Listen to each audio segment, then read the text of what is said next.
So, guys, I want to talk about AEW All Out.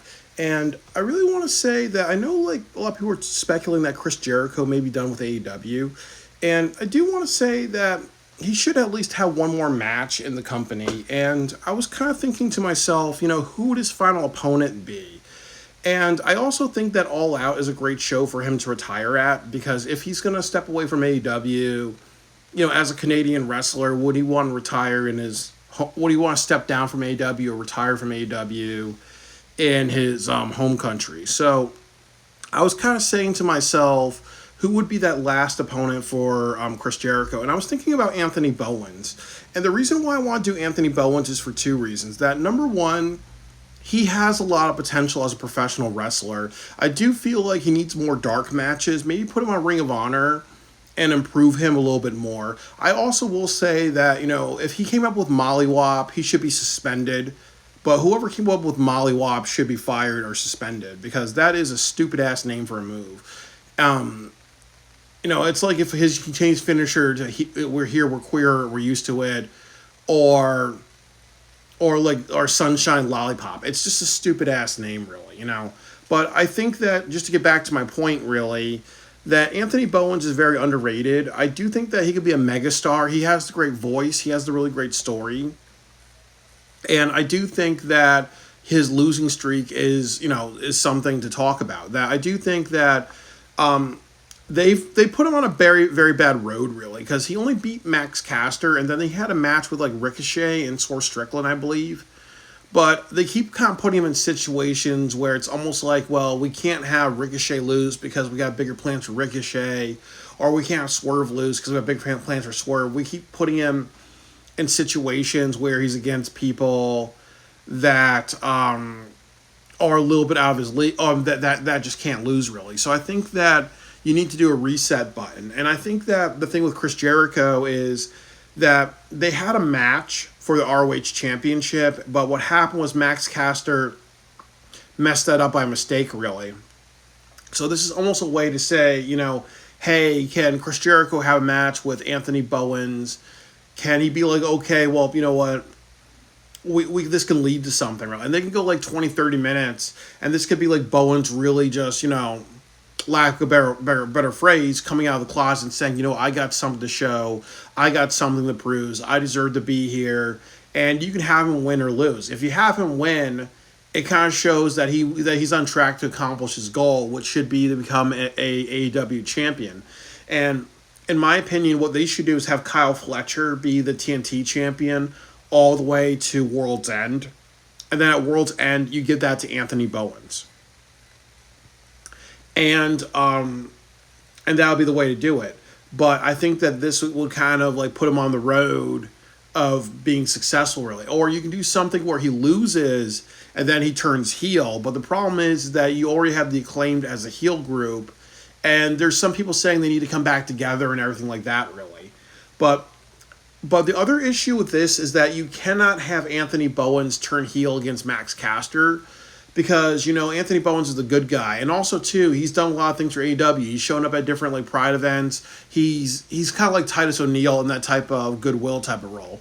So it's almost like saying, you know what, we're going to make the clown character a babyface, and we're going to treat the serious character like a joke, really.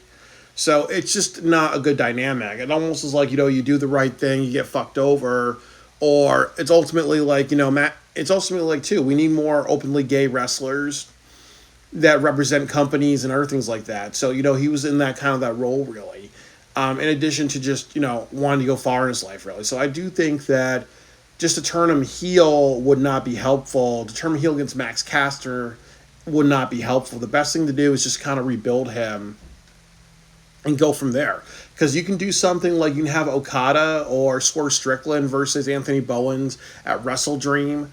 And then you could do something like maybe Anthony Bowens versus, Kyle Fletcher at Full Gear. And then they have a rematch or whatever, really. Like there's so much things you can do with Anthony Bowens, but I think like him and Chris Jericho could be a really great match. And then also because Chris Jericho was a former AEW champion, former Ring of Honor champion twice. He's a 3-time champion in AEW. It really, in my opinion, is a way to say like, okay, well, Bowens has something really, and I just think that this is the right choice. And I also will say this, that they don't have a lot of matches for All Out. I really think they're gonna make this a super show like Forbidden Door, and then when they get to All Out, they're gonna like scramble together really. But this is a good story that you can tell really. And I also think, as I said with Chris Jericho, no matter what you feel about him, he is very important to AEW, because one of the reasons why they were treated like a big deal was because they made Chris Jericho the champion. Another thing was because they did Kenny Omega versus Chris Jericho at New Japan, that did so well really. So I think that just him fading out because he's kind of a douchebag and he kind of hurt creative.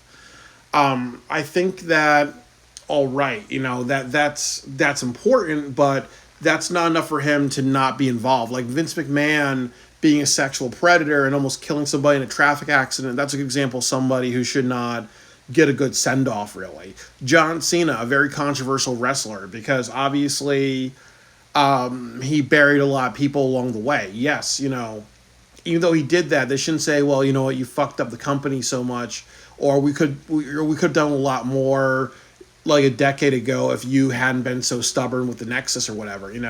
I just think that, Chris Jericho deserves a really great send-off, but I also think when you do that, you have to also help him build another star, and I think Anthony Bowens is the right person. I think that Bowens you do a story about Bowens having matches, you can do a story about Bowen, like, backstage promo, like, this is a big moment for him. This is like this is almost like, a milestone, because it's like saying, does Bowens die and become a greater wrestler in a big deal, or is he kind of like the tag team guy where he is successful, or he can be like, okay, well, if I do this is going to help my career. Chris Jericho's leaving the company, and I'm never going to get this opportunity again, really. And this is kind of similar to TNA Wrestling, when AJ Styles faced Dusty Rhodes. I think he feuded with Macho Man, if I'm correct. He feuded with Hulk Hogan. Like, it was AJ Styles and Ric Flair versus Hulk Hogan and Abyss. I think he had a match with Ric Flair. So you got to almost like kind of say, hey, validate a new guy. Like, I think I'm going to do another video, because I think there should be Leon Slater versus AJ Styles at TNA Wrestling, Bound for Glory, but I'm not sure if they're smart enough to do that. But I think that Tony Khan should do Anthony Bowens versus Chris Jericho. Like, that would be a really great match.